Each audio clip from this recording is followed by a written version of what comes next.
so Curtis White, you kind of went out there, maybe not angry, but very determined today. Like you took off like your shot of a cannon.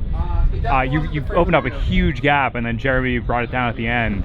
What was going on out there today? What happened? No, I was pretty motivated after yesterday. I knew these conditions suited me well, and so I felt like I was riding the course really well in the first half. Got a really solid gap, but what worked the first half of the race didn't really work the second half. Jeremy came up pretty quick, and I wanted to save something for the finish.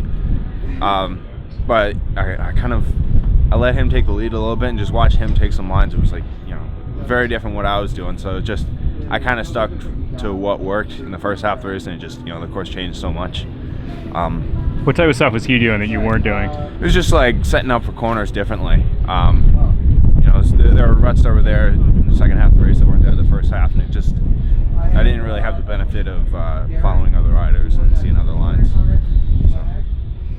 It seemed like at the end there, it came down to like he was running with his bike down. You had your bike shouldered. Is the run a place where normally you would attack, like try to drop someone? It seems like you're a better than average runner. Yeah, I do put a lot of work into running, preseason and during the season. But that wasn't the two main run-ups. That wasn't really the deciding factor of the race. It came down to like the second to last corner.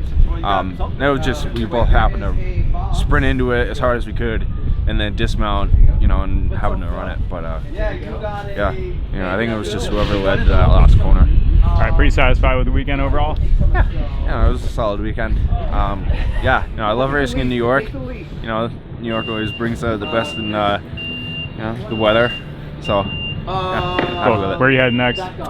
Next weekend's off. Then go to Warwick, finish out the Northeast Series, and then go to Europe. All right, man. Great stuff today, man. All right, thanks Tom.